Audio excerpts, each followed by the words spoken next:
Alright, a very good evening. Hi, this is Tony Dovale, founder of Life Masters, author of Swift Success, and the developer of the Revolutionary Workplace High Performance System. Good evening.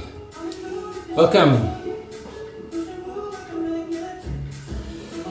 So, it's a Friday night, and I'm about to cook. And I thought we'd have a conversation about life and success and achievement. And how's it, Marilyn? How are you doing? I'm doing something I don't do often, is I'm going to be cooking and having a conversation. So I thought I'd stream the process. And whoever's around, hello Christine, nice to see you. I'm doing an evening Time with Tony broadcast. So welcome, enjoy, get yourself a glass of wine. I'm going to be doing some curry. No, you cannot come for curry this weekend. I'm away this weekend. But for my birthday on the 19th, Marilyn, while you're watching, 19th of May here, please. And Christine, 19th of May's birthday, 1 o'clock onwards. I was going to email you guys, but you've got it now, so you can't say you didn't get it. So being a single man, I make the easiest food possible.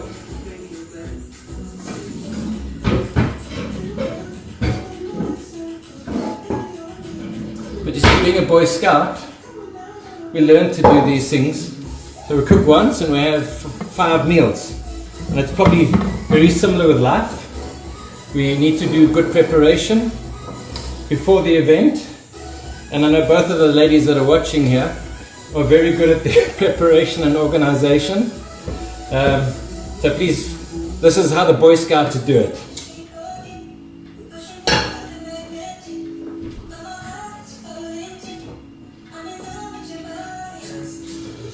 So I went to my doctor recently who said, you've got too much iron in your blood, stop eating red meat. So tonight it is chicken.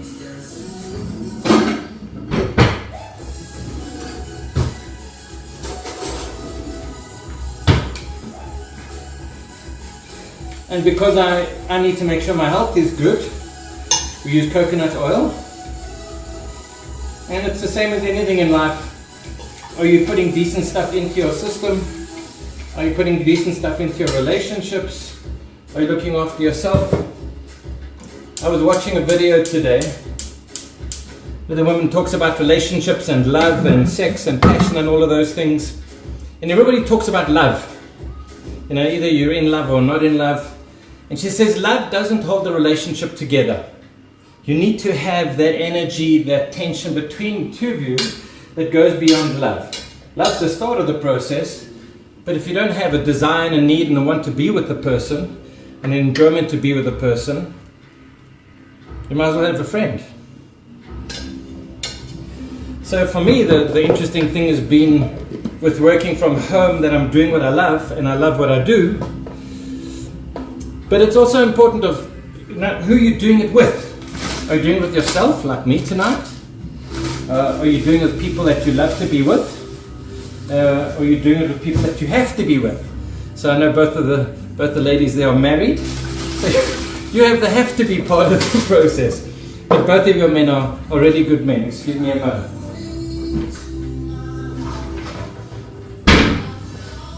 And I think it's always the issues. A good man is hard to find and a hard man is good to find.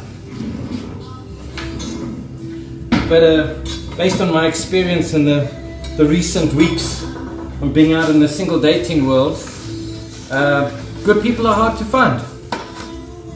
There's some crazies out there, and I'm sure there must be some decent people somewhere around. I've yet to find them though.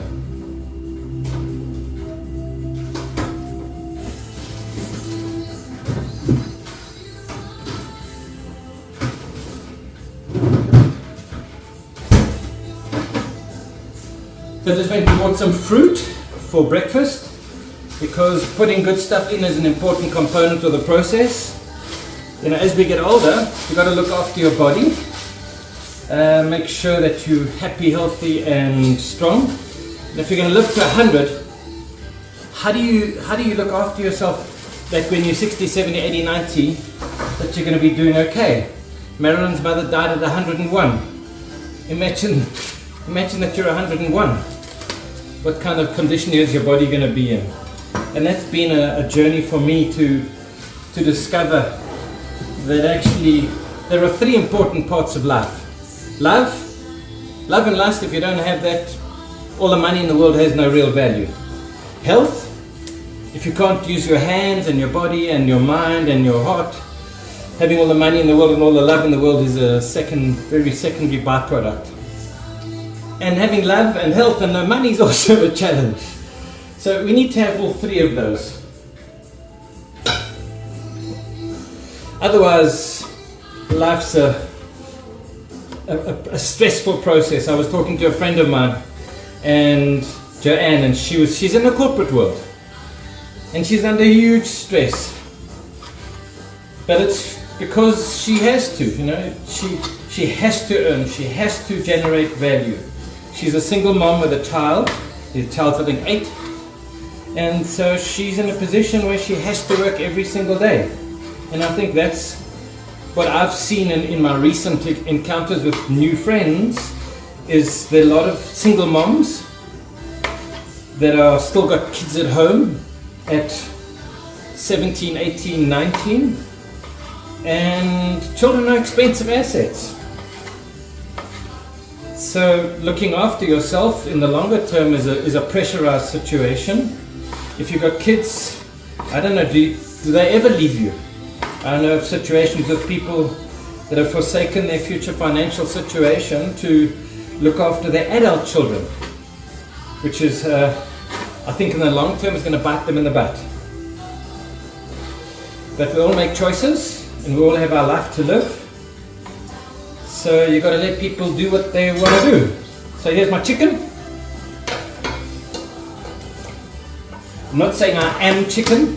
This is my chicken. Excuse me a moment, I'm going to get a cloth.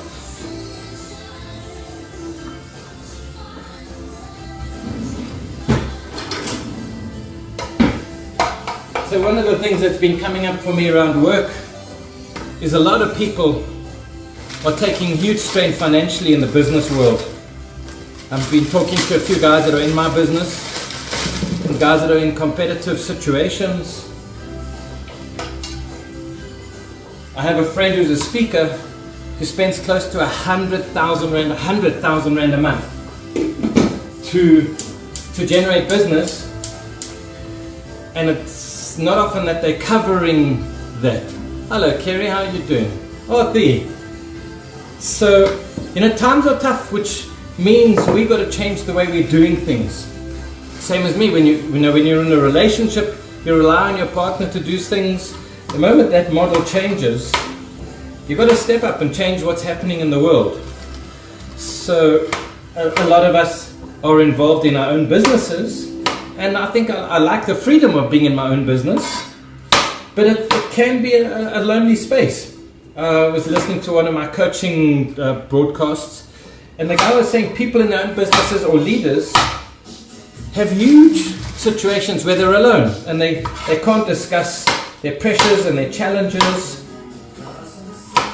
So on the outside it looks all great and well, but on the inside it can be quite tough.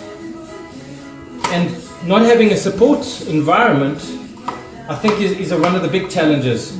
I have a friend, and one of her people, how's it Terry?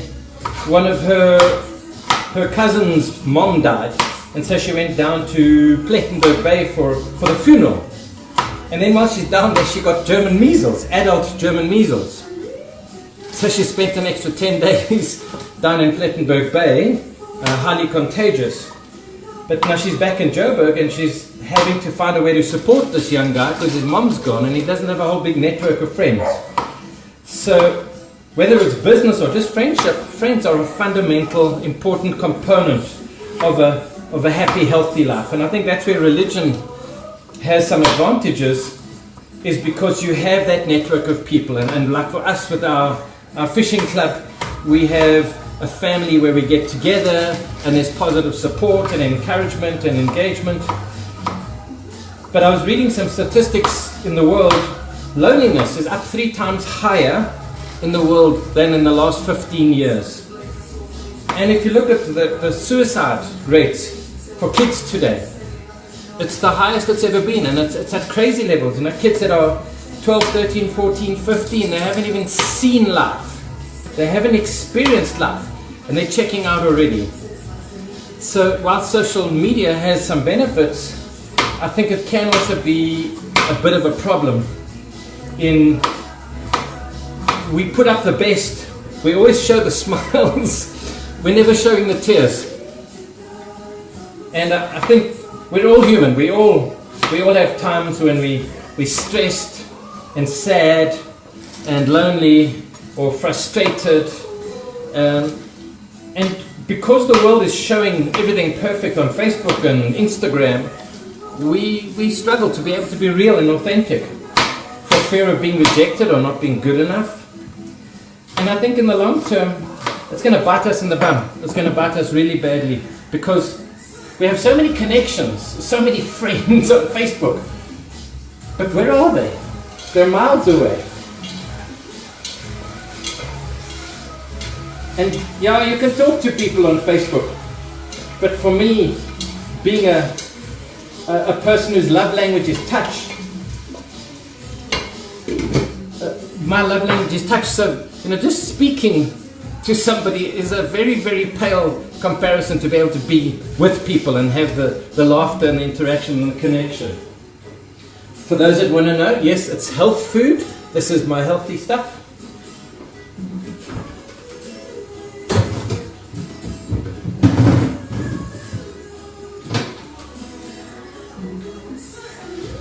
I think it's safe enough to have a little wine while I'm at home, off the roads.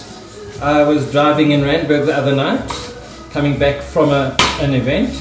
I had one beer and the police stopped me and I had a breathalyzer.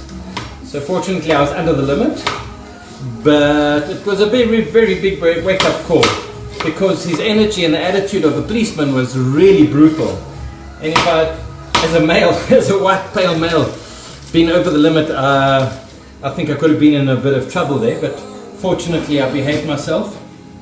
On one of the few occasions that I did behave myself. Stand by.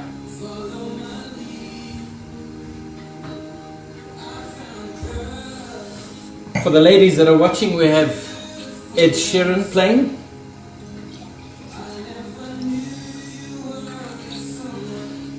So this friend of mine, Joanne, that I was talking to, taking huge strain at her workplace, and so I gave her homework as her coach to write down 60 things,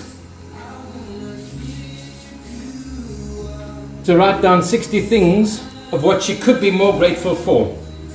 Because she's going through huge stress, pressure, duress. They've got month-end deadlines.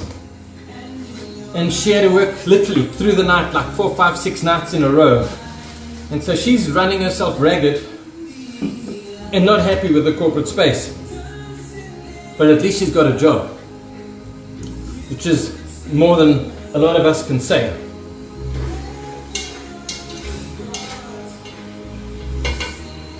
I think one of the biggest things is anyway, cheers, enjoy.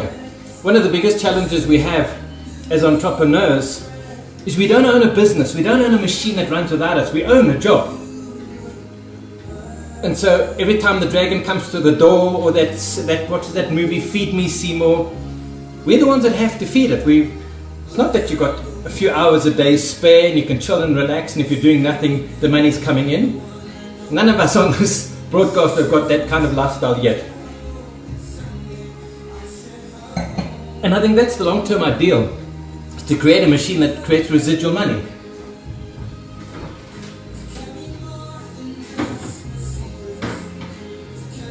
Yeah, don't look at my fridge, it's a man's fridge, okay? It's a man's fridge, that's just what it is.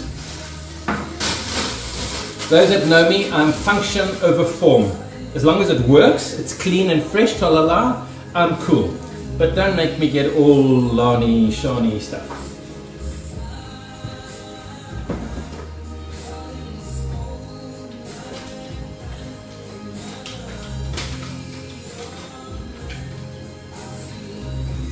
The Lani stuff is for the woman in my life when I eventually get one. So those that want to know how we cook, Pick and Pay. I found this sauce. It's really lacquer. It makes cooking a breeze. Kind of impossible to make a mess up.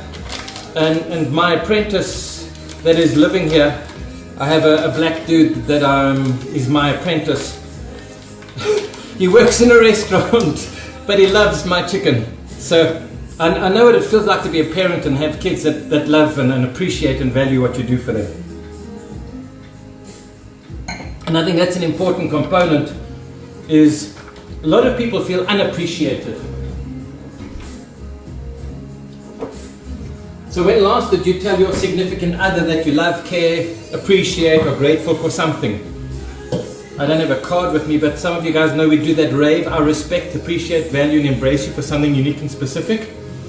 In our workshops, when we do it, there's always tears. There's always amazing shifts in energy. Because as humans, we're simple souls. To love and be loved, it's a simple process. But we struggle to get that. And we're so busy with life, success, pressure, all the pretense stuff. But when it comes down to it, we're simple souls, to love and be loved, to be cared for, to have somebody that's interested in us, that cares for us, that's got our back. Just going to get some water.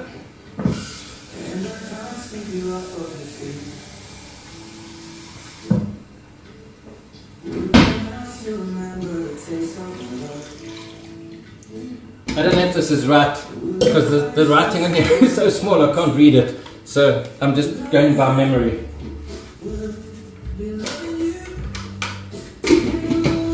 That's the thing when you're cooking for yourself. You can do what you need to do, and if it's a faux pas, well, no one's going to die. So my question that's really on my mind tonight from my conversation is, are we having any fun in life? Are we really, really having fun? And what does it take?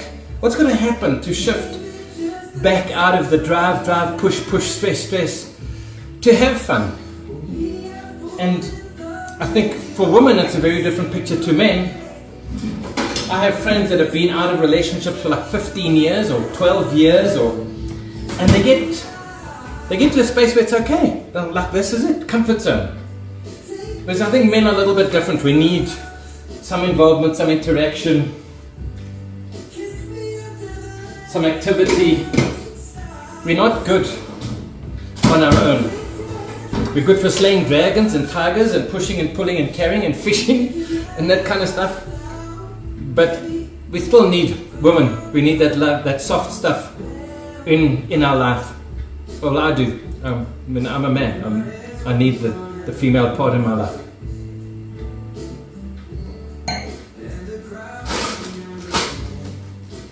So my challenge and question for you is,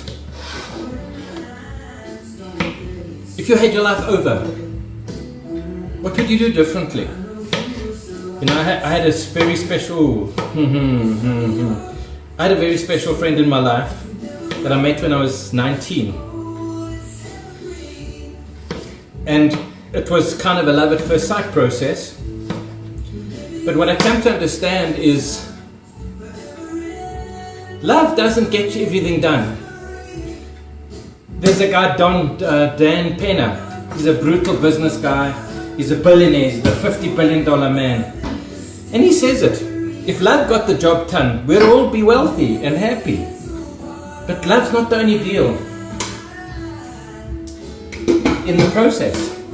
Love's just one of the components that we need in the whole jigsaw puzzle of having a good quality life.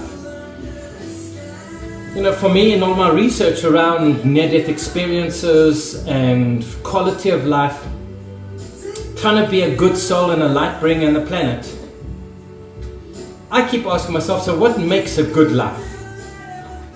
Is it the material stuff that we run after, the means goals, the car, the money, the boat, the plane, the train, the means to an end?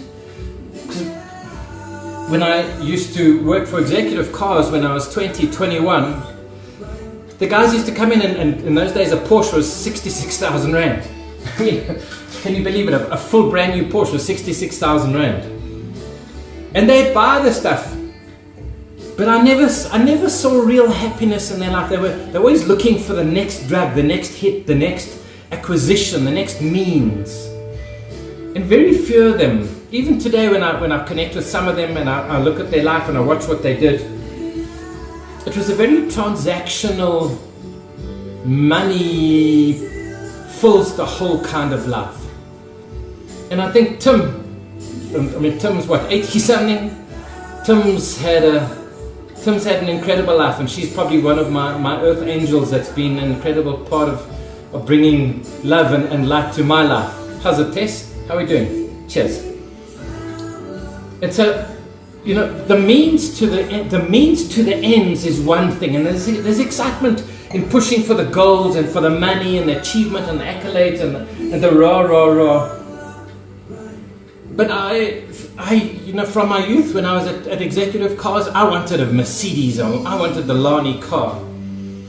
And when I one day bought the car, I was ecstatic, and it was like, look at the man, look at me. But it didn't take more than probably 4 or 5 months, and it was just another car. And so I've really come to discover it's not the means to the end that we want. It's the feeling that we get, the feeling of validation, of acceptance, of acknowledgement, of belonging, of connection. So everything in life really is about a feeling. How good is the feeling that we're getting? So you can get the feeling without having to go through all the money part of it. You can buy an Audi R8 for 2 million, and eventually it will wear off, it'll be a car. But you can get that kind of feeling by managing your mindset, managing what you focus on, and managing how you speak to yourself. If you watch any of the Abraham Hicks materials, let me just put this in quickly. I don't think there'll be any left by my birthday, because honest, I'm sure it's going to be climbing into this. The 3-second rule doesn't apply here. So for me, the constant question, how's it, Tess? How are you doing, man? The constant question that I'm pushing myself to is, how do I create the best value experience without the means, that I don't need the money, all of the toys, all of the things, the stuff. And then how do we as a community, how do we share, how do we connect, how do we collaborate? Because I've been in situations and some space where I had flu and I was sick for the weekend, and I thought I was very sick, like on the edge of like not being here anymore kind of thing. And I just thought, I could die, and who would know? When Tess and I were doing the workshops with the guy Terry Cohen, one of the things in life, in the balance of life, it's not who you phone, but who phones you. Are you the friendly, connective, fun to be with kind of person or not? And I think some people's lives are just so busy that we just don't take time to connect and be the social animals that we are. Stand by.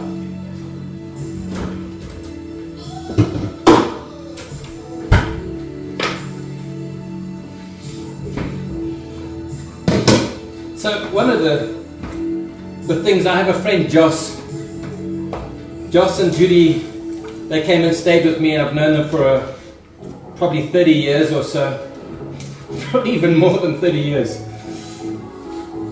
And Joss phones me and he says, if I don't phone you, you won't phone me. And that's a reflection on my behavior as a friend. I'm a function, make one phone call to do 2 jobs rather than just phone and say hi, which maybe I need to shift a little bit, just a little bit. Do I put mint in curry or not? Well, I'm going to put some, so it's called experimenting.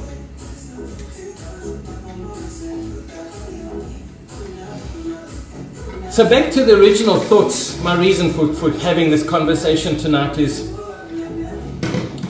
we all have choice. We all have, we are in the top 3-4% of quality of life on the planet. The rest of the world's hope and dream your biggest nightmares, the rest of the world's hope and dream. And so are we grateful for what we do have? I was watching a video where the guy was showing the population of the planet that lives on less than $2 a day. And I think he got to like, globally there's about 4 billion people that live on less than $2 a day.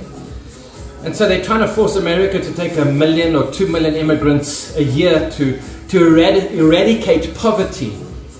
And when you see the video, it's like one little marble out of 40,000 is going in the million to the States. But nothing's happening to the poverty-stricken majority of the planet. And I think I'm guilty of complaining about what I don't have and wishing I would have more, which is nothing wrong with that as long as you come from gratitude.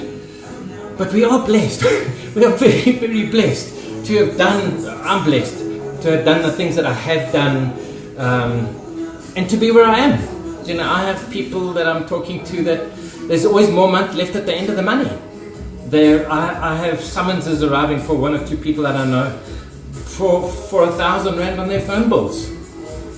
So yeah, I've gone through some situations with partners that have done me for a few million. I was talking to a friend tonight. She's in Dar es Salaam, a management consultant, and we're talking about people that owe money. And she said, well, if you know where they are, I can get it back. I said, well, the problem is half of them are dead. Others of them are insolvent. And I really need to just let go of whatever was and say, new chapter, you know, choose to go forward, new chapter. And so that's my challenge for the people that are participating and watching is, shit's happened, shit's gone down. What's the wisdom? What's the lesson? Are you ready to write a new chapter? Because my problem has been, I've been rehashing my old chapters. And I'm busy writing a book. I paid 150,000 rand to get into the process and have somebody hold me accountable for the book. And I'm on the last bit of design and editing. But it's a challenge having to go through that detail the whole time and constantly doing the work. But I've also seen my head, the way it processes, is I'm wishing stuff in the past. I wish I could have done better. I wish things could have been different. And there's a part of me that's looking forward. You know, you've got a big windscreen and a small rearview mirror. But as much as I'm in the brain business, it's still a mission to manage this biological machine to get it focused on where you want it to go. So I'm just going to make sure my heat is on here. What else do I need to put in? Hold on.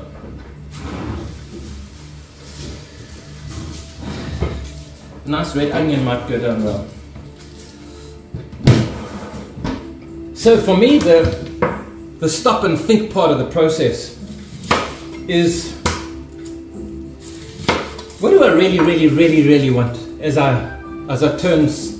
In fact, Tess, while you're there, 19th of May, 1 o'clock, please come for the bride. It's birthday, 62. Can you believe it? 62. You know, my mom died at 62, my father at 66. And when I think of, if I had 4 years to live, what would I change? You know, would I be happy with what I've got? What would I want to do differently? And I think, as I'm getting older, it's having that friendship, the companionship, the connection, and people in your life. Because when you work on your own, if you're an entrepreneur working on your own, like me, I can go for, hey, a week, or other than seeing my maid twice a week, I might not see another soul. So fortunately, I have my apprentice that comes, but even with him, he'll come home at 10:30 from his work, and we'll say, how's it for 3 minutes? And he's off to do his work and study and read and do all of his other stuff. But at least there's some form of life around. And I think the challenge is the old people in the old age homes, they must feel absolutely thrown aside. That even their kids don't come visit them. You know, maybe if the inheritance is big enough, the kids will keep coming. But to feel like an unwanted, unused, unvaluable person has to be probably one of the lowest feelings that we can have. This weekend, I'm talking about the 19th of May. If you can, you can. You can't, you can't. Others will have a drink sometime. So, for my friends that I don't connect with too often, I apologize. I need to become a better friend and reach out a little bit more often.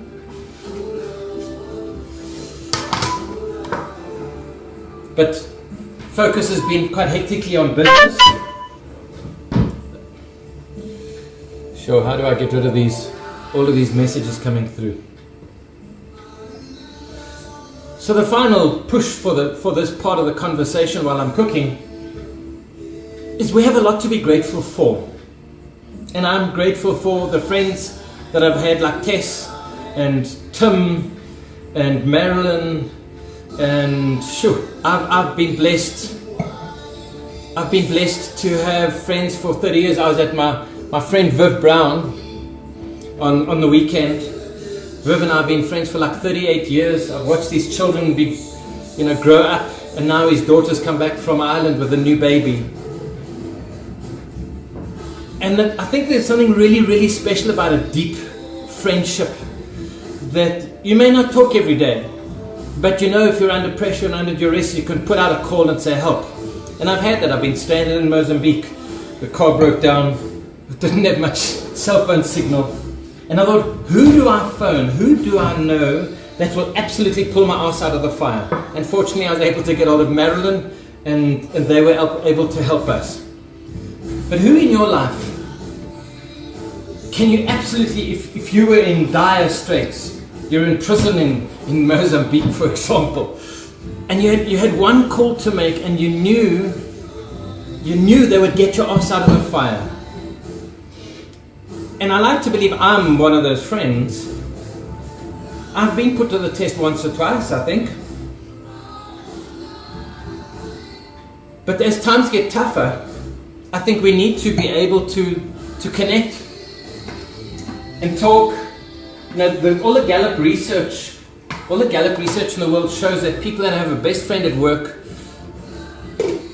have greater satisfaction, they have less stress, they have greater enjoyment, their resilience is higher, their capacity to bounce back is better. But in the workshops that I'm doing, and the research I'm doing around culture, there's such toxic environments. And often when I'm talking to the guys and doing the interviews, I'm asking so who here in the workplace cares for you as a person? And it's very little. It's just the machines around money. Now, one of my clients is a very large company. Their salary bill is 15 million a month.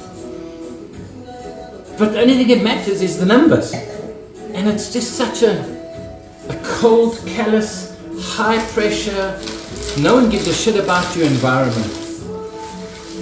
And I don't know if it needs to be like that. I just need to pack some veggies away here.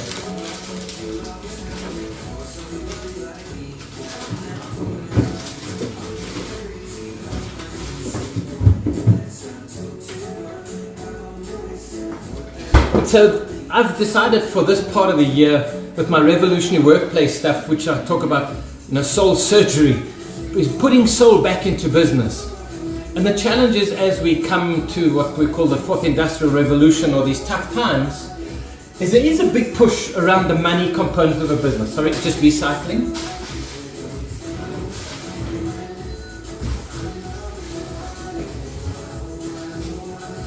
There is a very big push to keep business positive and profitable. But I don't think we have to do it at the expense of the humanity part of the process. And there's a whole part of the world where I think consciousness is improving with some leaders, but in these businesses that are public companies or they have big investors, that only the money matters, nothing, the numbers matter. There's and I don't care about the human element component. I was in a meeting with one of the guys, and they're into the millions, they're doing millions a month. But the guy had invested, and I asked him, so yes, I understand the investment and the need for security and protection and return on that, but on a scale of 0 to 10, how important is the human element? And he said, I don't care. I put in money, I want money out. I do not care. And I think it's such a sad place to be.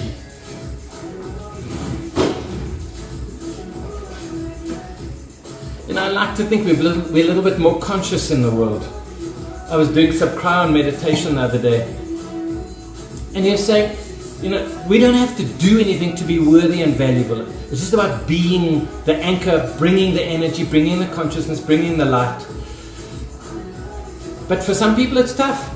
There's distractions, there's financial situations. But here's my frustration in part of the process. Both my parents died paupers. They were paupers before they died. No money. And so that got me to become really, really sharp on how I behave financially and commercially, to make sure that as I got to this age, I'm not in a destitute situation, and I have the resources and the capacity to make sure that I can fund from 60 to 100, hopefully. But there are people that have squandered their money in their youth, and they've bought their 17 pairs of Solomon Takis and their toys and all of their shit. And now when they're in trouble, I know one person, they've got 700,000 rands of the raw debt. They're living in a little room. They've squandered, they're not qualified in any way to create a stable long-term resilience of income. They're reliant on a parental source for money and survival.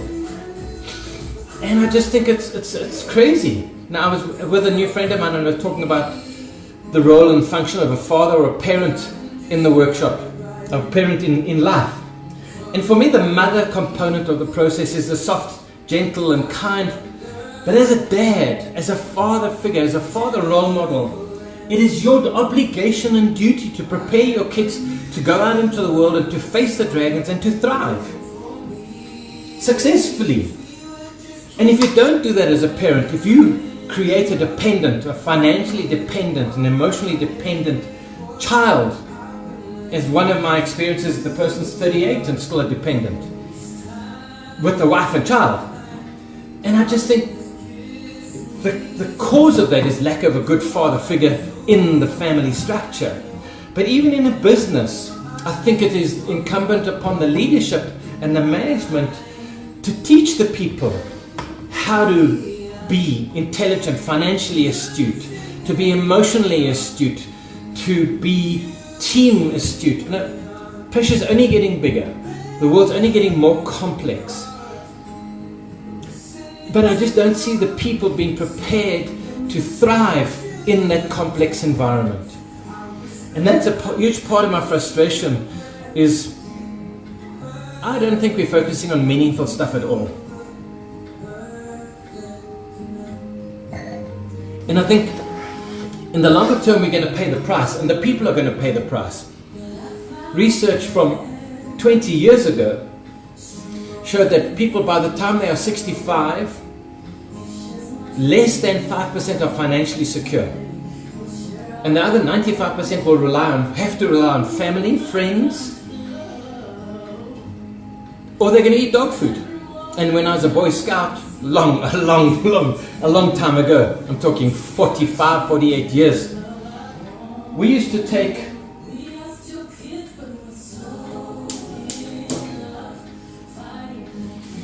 food to the old ladies in Hillbrow, when Hillbrow was a white city, and the old ladies lived in a flat. And we would see, when we took them cans of food and bully beef and baked beans or whatever food, wasn't the world's best food, but we could see they had been eating a half a tin of cat food for dinner and a half a tin of cat food for breakfast. And they had been negligent, maybe. They just didn't plan or see the need to plan for the financial tsunami that was coming for them.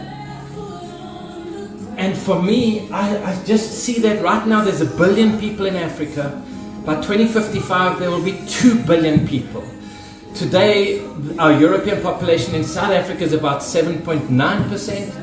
By 2055 we're 2%.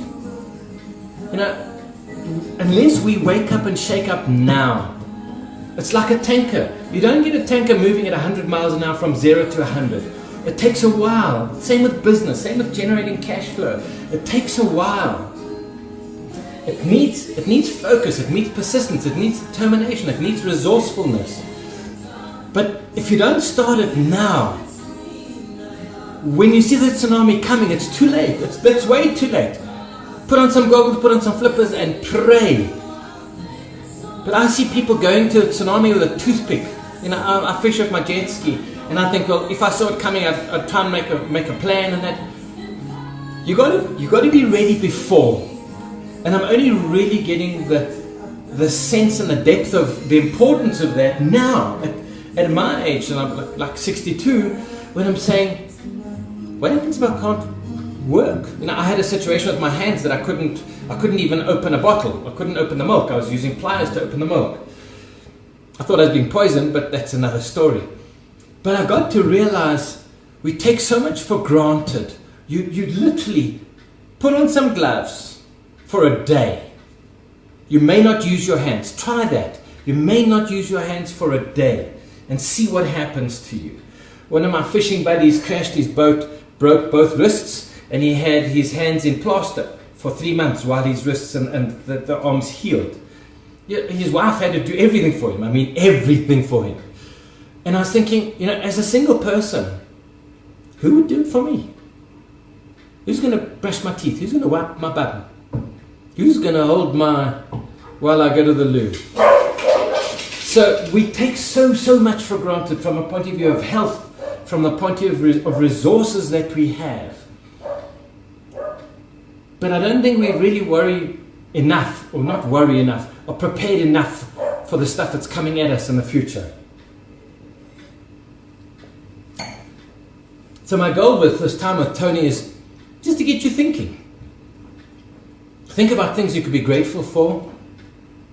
Think about things you could be more grateful for. Think about the people in your life that you could show gratitude to. That you could just go and just look them in the eyes. You know, when we do our rave process on the team building, we say, choose the person you're going to rave. Touch them on the shoulder. Touch them appropriately on the shoulder. Look into the eyes for 10 seconds, because the eyes are the windows to their soul. And connect beyond the role, function, position in the business space. And just talk to the being, talk to the person, talk to the heart part of the process. And give them a appreciation or validation for something unique and specific that they do. So, like for me, for my guy that I'm working with, my chap here, my apprentice, I'm really grateful that I can, when I need help on my team building, I can say, it's Thursday, I need you for the day, and I know that he's there. He pushes, he pulls, he carries, he tidies, he packs, he does all of the heavy stuff.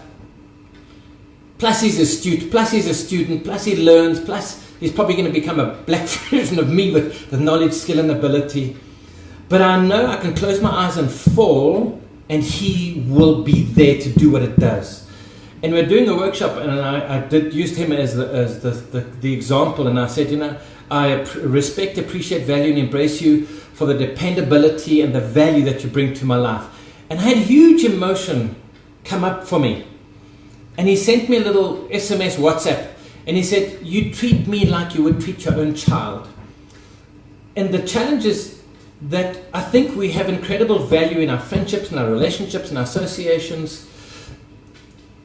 But if we don't have love inside ourselves, we can't put it out. If we don't have kindness inside ourselves, we can't put that out. If we don't have gratitude or graciousness or positivity, we can't share that out into the world. And so everything starts around my perspective in the world, or your perspective into the world. I put a thing on my email: freedom, love, abundance, meaning and choice all begin with me. For I am the source of putting that out into the world. And Neil Donald Walsh says it.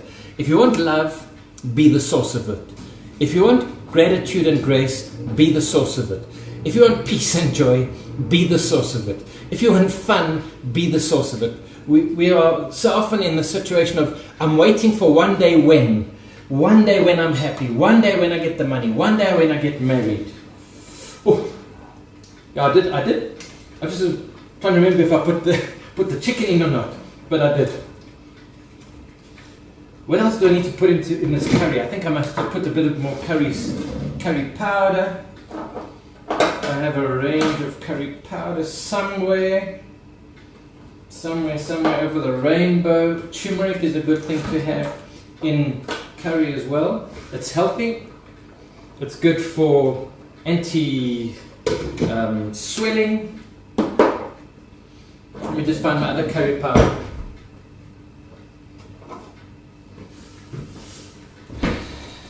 Yeah, you guys, maybe you got women that cook for you. Wait till one day you have to cook for yourself. The game changes a little bit.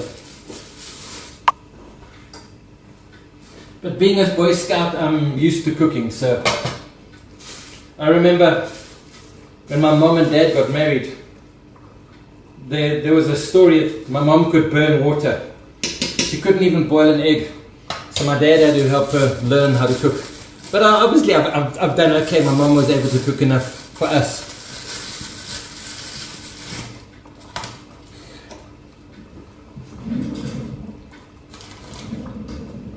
But the reality is we have to be prepared for a whole range of things that I think are coming to us in this fourth industrial revolution as the computers take over more and more jobs.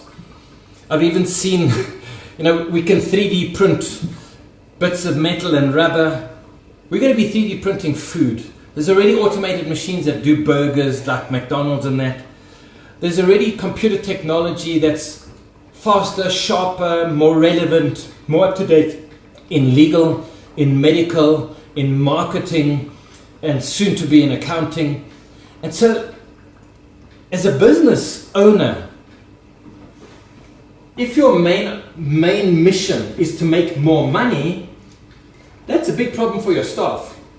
Because as the technology gets cheaper and more pervasive and artificial intelligence and bots and machine learning become available to the man on the street, because right now you can go online to IBM Watson and you can get an instance on IBM Watson and use the AI interface in the cloud. You can get a bot. There are bots available that you can run a bot off Facebook. And so a lot of the human interaction processes, even the lower end, are being replaced by bots and information processors. And then on the higher end, the machine learning, I think it was NVIDIA created a machine learning system. It did 100 years of human learning, 24/7 human learning in a day. And so if you're an expert surgeon, an English surgeon, and you've studied all of the papers on surgery, on brain surgery, you may be an expert. But the IBM Watson or the AI machines, they read it in Russian, Greek, Portuguese, Italian, Japanese, Mongolian, Brazilian. They have exposure to the world's complete resource on brain surgery. And so the new Watson technology, the AI machines, are going to be 100 times more knowledgeable than the average Joe. Already in the law, in the legal environment, machines are faster, better. There's a marketing system that can write marketing copy better than the world's best copywriters. And that's available. It's right now it's expensive, like technology always starts out, but it's getting cheaper and cheaper and cheaper. You can get IBM Watson free, and you can go and run an artificial intelligence scan of your Twitter feed and find out what the mindsets and the attitudes and the beliefs and the values are of those people. And so we talk about big data, where data is becoming the foundation of decision making in the world. I'm lucky I have an IT background from my days in the Navy. We're talking a very long time ago when I was 17, 18. I did COBOL and RPG programming, and then I was involved with IBM when I had my network interface consultants, and I had all my, I had all my computer training in my computer background. So I'm blessed to be half a techie and half a smos. But my preference is hacking human software because that's much more fun. But the technology today, I was trying to get an advert running. I've been trying for 7 days to get an advert running on Google AdWords. And I phoned Google 7 times to get the thing running. And even the people there, each time gave me instructions, took me through the process. And today I phoned again. It's the 7th day. We still can't get the thing running. But we're becoming so dependent upon a system that the complexity is growing. I said to the woman, I'm a techie. I build websites. I build machines. I install software. And I even can't get this running. So how does the average Joe, an average entrepreneur, one of our necessity entrepreneurs, even get to use this technology? And so the reality is we're spending trillions on electronic technology, IT, and we're only spending billions on human performance technology. And so the people are going to be left behind. We are going to create a situation where the machines are running, and this whole dystopian situation of the upper class, the wealthy, the business machines, and the masses out there have no resource and no channel for resource. It's starting to come. It's starting to happen around us. Now, I'm blessed, I think, because I'm a big picture person.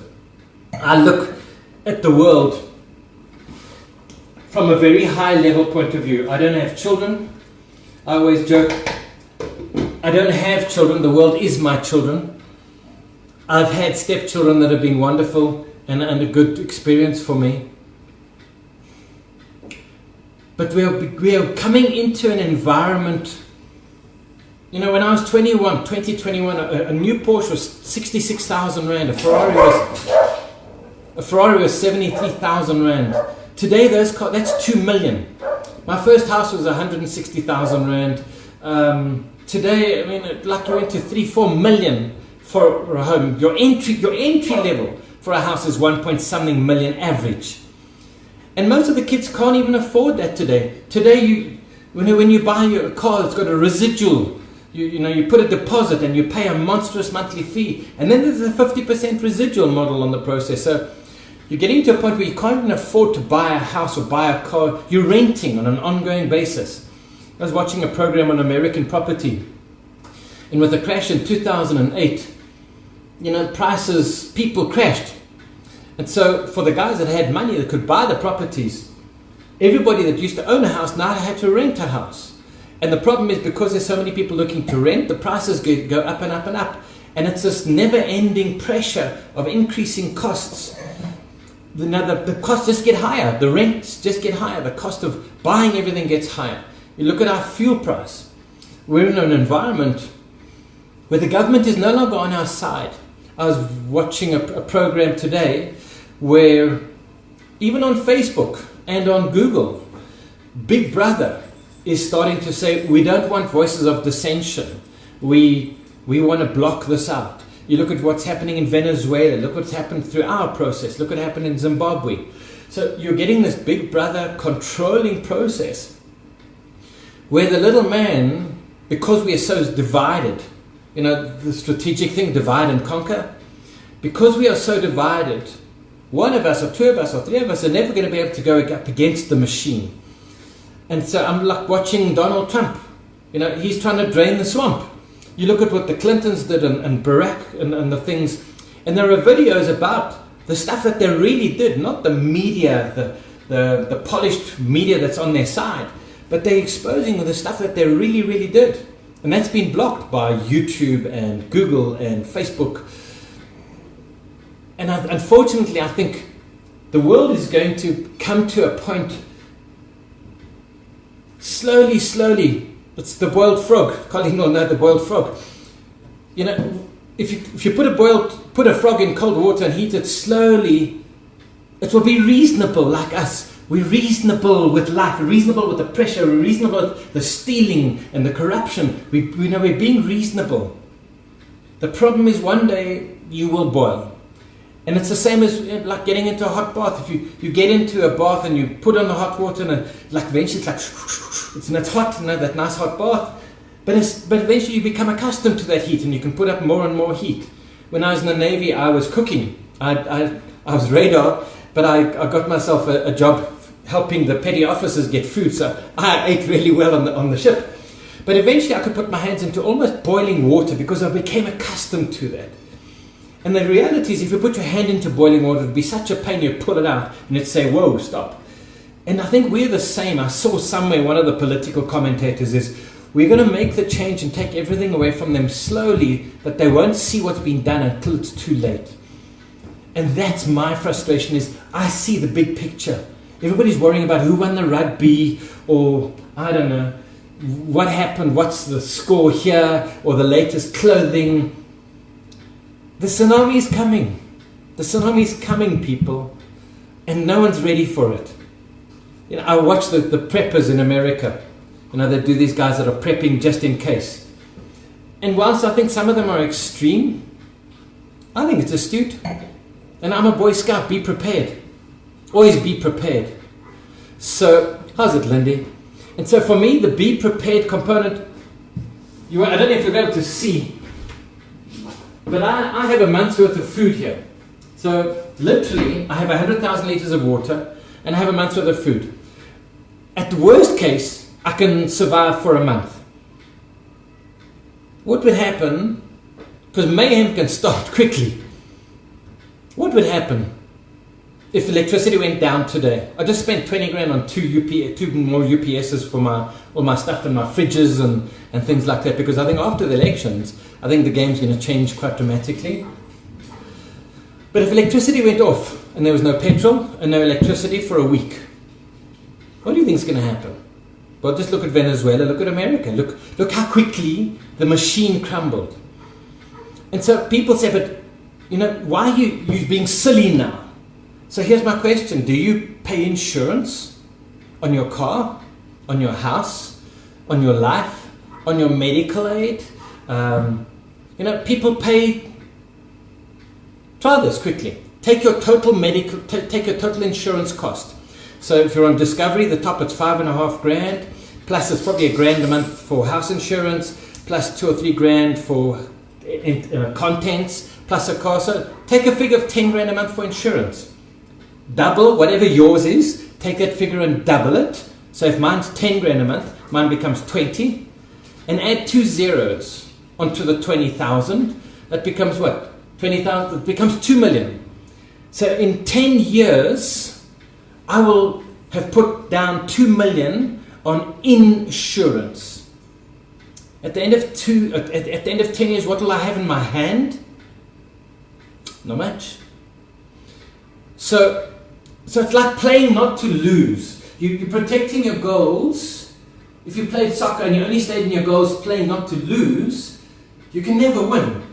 And so my question to you is, are you investing an equal or greater amount to the 2 million in ensuring your plan B and your success and your thriving to make stuff happen now, and in case tough times do happen? And I think most of us are unaware and unawake. Some of us think we're conscious, some a little bit. But I think it's my Boy Scout and my big picture strategy mindset that says, just take a few rand, stop and run a movie of what happens if. My friend Viv's been in Chartwell for 35 years. In an open space, they've got open river at the bottom, they've got open place to their house. And I've been surprised that nothing happened. And the other night, Wednesday night, they had 4 guys come and attack them and take them out. Not take them out, they stole shit and beat them up and took them through a whole process. I was absolutely surprised how badly that, in talking to them 2 days later, how that affected me. So I'm blessed. We're closed off in a boomed off area here. But I refuse to be a prisoner of possibility. But I do believe you can hope for the best, but have a plan for the worst. Think about this. If your electricity went off tomorrow for a week, I used to have a rule with my ex-woman that said, if I phone you and say it's now, you take the car, you take the trailer, you take your credit cards, and you go and fill with everything possible. Because we've seen that other places in the world, and we think, it'll never happen to us. It's happened in Zimbabwe, Venezuela, Greece, around the world. Just have a plan B for your space, your food, for your family, for your business. You're spending money on insurance. You're spending thousands on insurance. What are you investing to ensure a better quality of life, a better future, greater long-term sustainability? I need to drink because I'm talking way, way too much.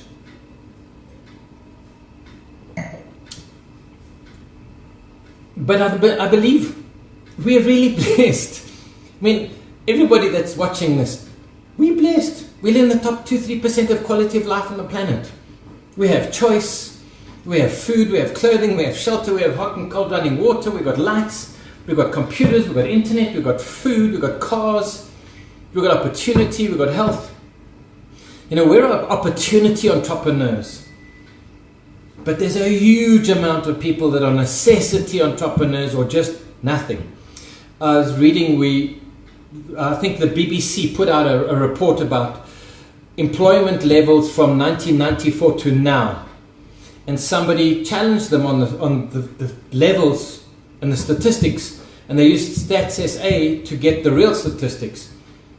And over the last, from 94 to now, unemployment's gone like this in every racial group. It's only going that way, and I do not see any turnaround happening. So being an opportunity entrepreneur might become a necessity entrepreneur for quite a few people. But I do know that times are not going to become a lot easier. We have to toughen up and become more innovative, more collaborative.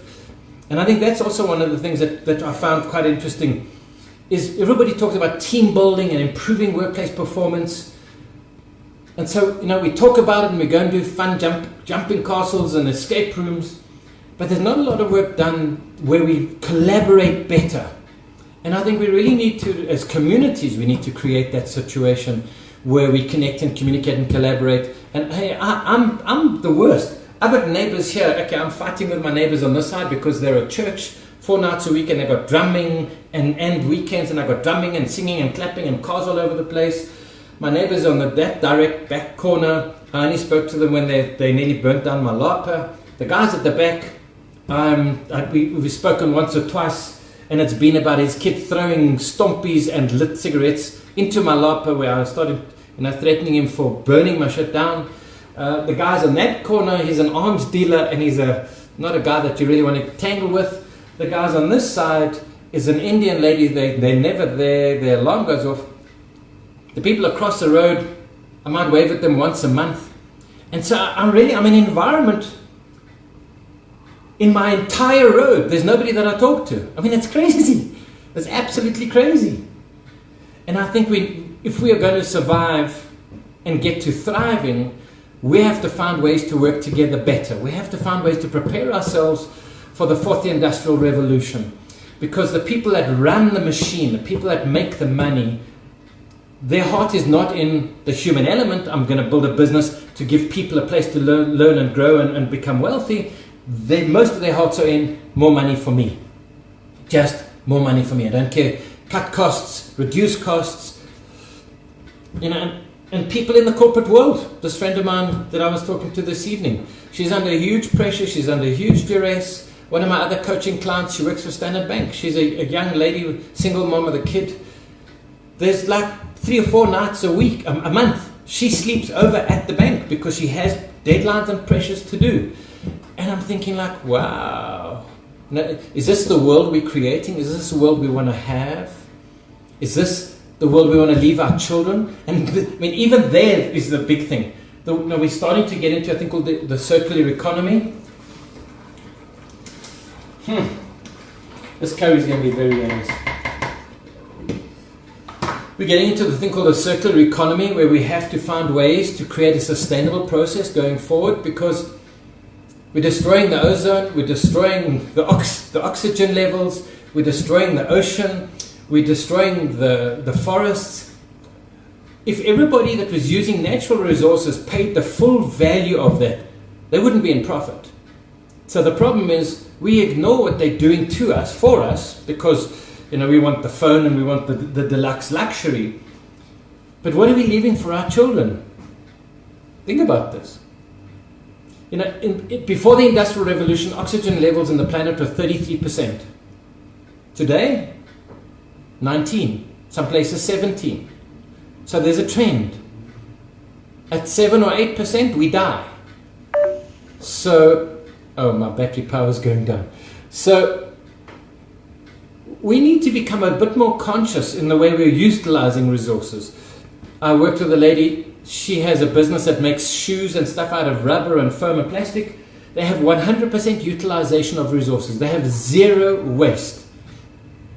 And we're starting to see the technologies coming through now that we can recycle and recircle and re-engineer materials. Nissan, Renault have an environment or a department that they take old vehicles and gearboxes, they refurbish them and they re-engineer them back to spec. and it goes out into the world again, and that's their most profitable department.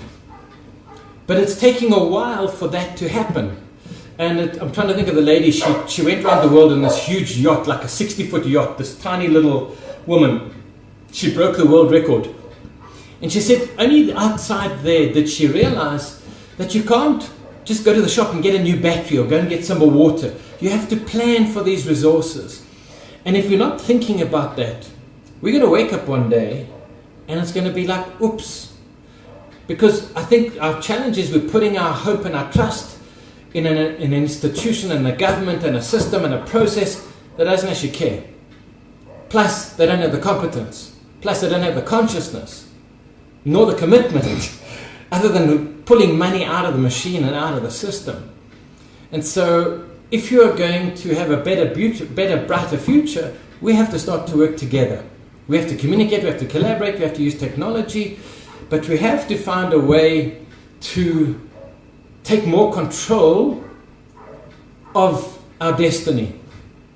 You know, as an entrepreneur, I'm blessed, I have choice. But when I wake up in the morning, it reminds me of the joke. Do you want to be a wild buck on the savannah, or do you want to be the lion? Which would you prefer to be? Make a decision. Do you want to be the wild buck or the lion? So, here's the game. If you're the buck, you're going to wake up in this beautiful, gorgeous sunrise on the wild savannah. But when you wake up, you know that you better wake up, step up, and show up and start running like crazy in order to ensure your life. So maybe you chose the lion because you thought it would be a better one. If you're the lion, you're going to wake up in this gorgeous sunrise on the savannah, but you better step up and show up and start running, because if you don't run, you're not going to eat. So whether you're the lion or the buck, you've got to wake up and step up and show up and be running to the fullest of your potential. Because either way, your life depends upon it. And I think we become fat and lazy and fat and happy, and, well, I can only speak for myself. 10 kilos too much.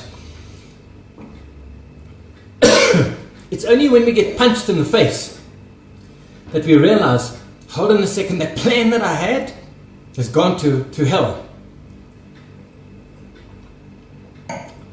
So for me, the challenge is, how do we have fun? Hello, Paul. I was talking about your plane the other day, Paul. Do you still have it? You must get hold of me. I'd love to go flying again. One of my friends is a pilot and was talking about, it was a Piper, I think.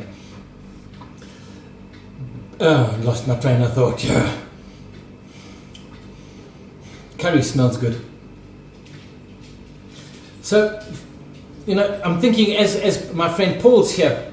When I was 20, 21, I used to sell Paul, I'm trying to think, it was a Mazda, I think he bought, and his wife Annie used to hate me because I used to go and show him the newest toy, and we used to have a lot of fun. He stayed in my house, I used his plane, and so you could do those things when you're 20, 21, 22, but when you're 50 and 60 and 72, the game changes.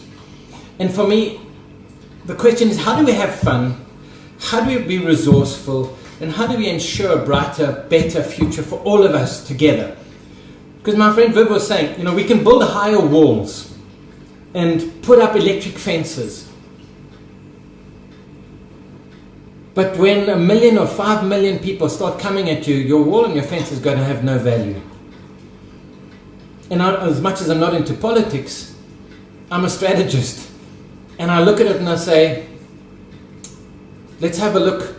What are the threats? What are the possibilities? What are the constraints? What are the plan Bs that we need to look at? And as much as people hate Donald Trump for what he's done, I think he's done good. As much as he's a bit of an egotistical person, I think he's good for America. He's the business animal, and he's not swayed by the media and the deep swamp. But he's brought hope to people, and so they voted him in. And so imagine a guy like Mr. Malema brings hope to the people, and they vote him in. Today, he probably will end up having 2 million people. I think I read about 9% of the vote is going to be his. The DA's come down from about 20-something to 15. ANC's down from 60 to about 57.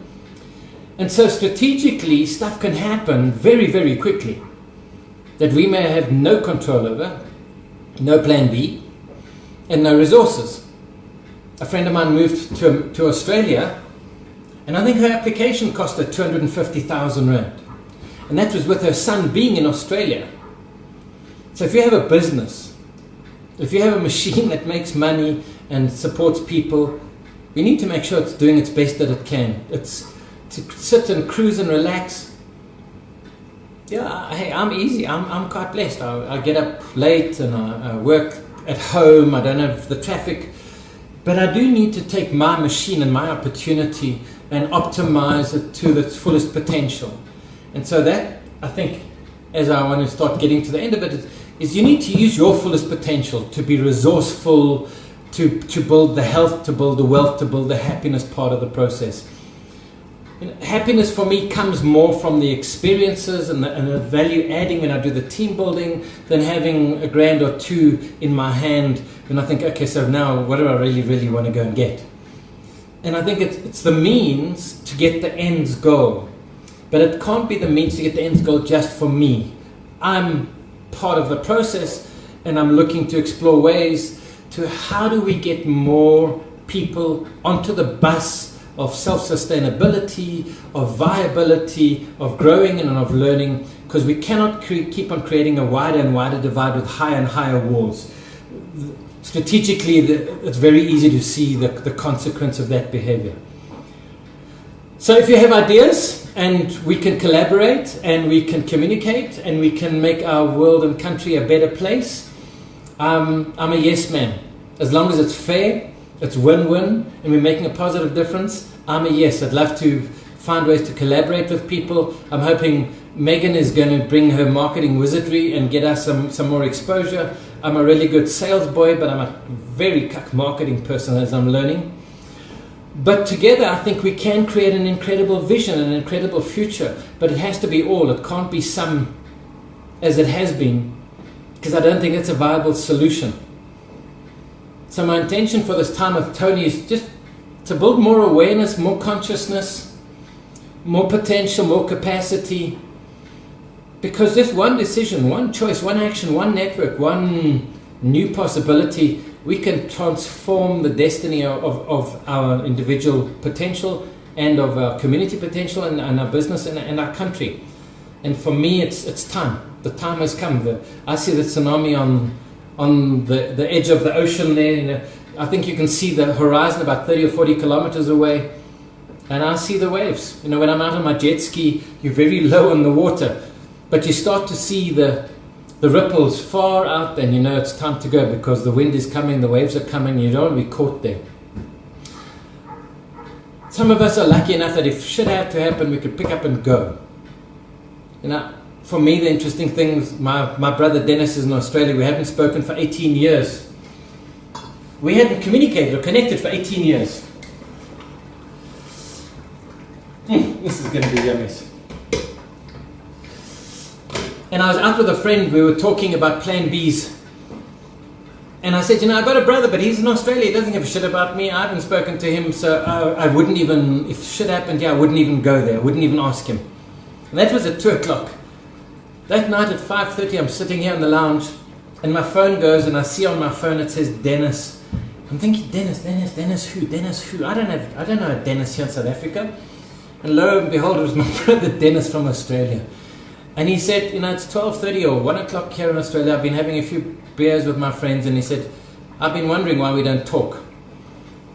And it really got to me, because we are all connected. We are all connected, whether we are from the same family or not. We're all souls on this journey, on this dance, on this place of possibility.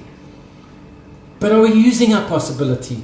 Are we going beyond ourselves? Are we getting beyond our baggage and our bullshit and all of the stuff that we have? And are we being the best that we can be together? Because I think if we're going to get out of this, it has to be together. Maybe it's just age and wisdom. It's got to be a together process, that we find a way to bring more harmony, to bring more happiness, to bring more value. We've got kids today. We've got an unbelievable level of kids that are unemployed. They have no hope, but like no hope. And if you've got no hope, you've got nothing to lose. you're willing to do anything. And I think we need to be a constructive part of that process, a co-creator in greater potential, which means we have to step up. I was reading some old Roman wisdom, and it said, if you don't get involved in politics, you'll be governed by the people that do. And I think as white European people predominantly, we've been very, very lax in being a collaborator and a contributor and a positive component of creating a world that we all want to live in. Because if leadership doesn't unite us and we allow ourselves to be divided, the guys at the top, the families that run the world, the families that run the country, they don't give a shit about what you do, whether you fight. In fact, they want you to fight because then you're distracted and you allow them to steal the trillions that's been stolen out of our country. But unless we start to work together and find ways to work together and to reach out to others around us. You know, when I'm at the gas station or at the Checkers or Pick and Pay, I talk to the people and I start to sow seeds of like, you know, thank you, just gratitude and gratefulness and possibility of imagine if. So if we can find ways to be positive collaborators, I want to be safe, I want to be easy, I want to be happy, I want to have a good time. But I get more meaning out of adding value to the world than just taking value out of the world. So that's my challenge to you, because I'm going to go and eat now. This curry is looking really good. That's my challenge to you is, how do we add more value? How do we bring more light? How do we bring more love? How do we bring more peace, abundance, and joy? And create a world that our kids would like to grow up in. You know, because the kids today, they're much more conscious, they're different DNA structure. They're looking at us and saying, what on earth are you doing? You know, just for money, you are raping the oceans, you're raping the climate, the context. And by the way, climate change is not something we're doing. It's a natural earth process. So this carbon tax is a total hijack of us. But we have power if we choose to use it. We have opportunity and potential if we choose to use it. And so for everybody that's going to watch this and everybody that's been watching this, let's play, let's explore, let's step out into the world and sow some seeds of possibility, and let's bring more freedom, love, abundance, meaning, peace, and joy. And I'm the first one. If I need to do free talks, call me there. I'll come and do the talks. I'm happy to give away $1 million worth of free talking to Motlana. You know, rural development. To get money is easy. It's not hard, as long as the project is safe and the project is sane. Send me some information, let's explore possibility. But for the guys that have got money, as long as they can get a return, as long as their money is safe, they'll get in and play. So for me, my challenge is, let's sow seeds of possibility. And I was saying, I'm willing to give away R1 million worth of speaking, to go and speak wherever on mindsets, attitude, resilience, teamwork, trust, collaboration, communication, leadership. Now, the last election, one of my apprentices took me into Latuli House. And he arranged a meeting for us with Jesse Duarte. We went there for 3 meetings, no non-arrival. And the PA was there. And we were started to talk about situation, and he said, these guys are in war mode. It's like, do whatever it takes. And I started trying to kind of get a conversation going with the assistant, and she was saying, no, we're going to win the election. I said, well, how do you know that? She said, because we're willing to do whatever it takes. Whatever it takes. And I said, does that mean lie, steal, crook, or cheat? And she says, we'll do whatever it takes. And I think that's what we need to do from a point of view of love and positive and courage and commitment, is to do whatever it takes to make a better place for all of us. Because together we can do this. You know, if we stand united, we can make an incredible country. We've got resources just being wasted. We have an incredible technology just being abused. But we have to reach out across the line, whether it's the political line, the racial line, whatever the lines are. And we have to find a way to say, you know what? In a war, nobody wins. In a business war, nobody wins. Everybody hurts. The generals and the presidents get their billions and their cigars and whatever they do, and they're the ones that say, go and fight, send 10,000 there, send 20,000 there, send $1 million there, and at the end of it, they'll, you know, just look at Kim Jong-un and Donald Trump. The people are fighting and the people are dying at the top, at the bottom, but the top guys, they'll eventually shake hands and say like, how do you do? Let's make something better. So for me, leadership is about stepping up and stepping out and going that extra mile. And it's my challenge for you. Let's create a way to make a better future, a better country, a better me, a better we, a better us, and a brighter future. But I've got to go because my curry's smelling really, really nice. And it's been, for those that have been with me, bless you, send you love. If you love somebody, show them. Don't just say it. You know, my love language is touch. So if you say I love you, it has very little impact. But if you come and give me a really serious, good hug, you got me. So find out what your people's love languages are, or how they feel appreciated and valued and recognized, and be the source of love. And Neil Donald Walsh says, if you want love, be the source of it. You want happiness, be the source of it. You want peace, be the source of it. And that's my challenge for you, is whatever you want that's positive for the greatest good of us all, be the source of it. Thank you for the time. It's like 1 minute to 8. Go and show somebody love. I'll see you guys around. Bye-bye.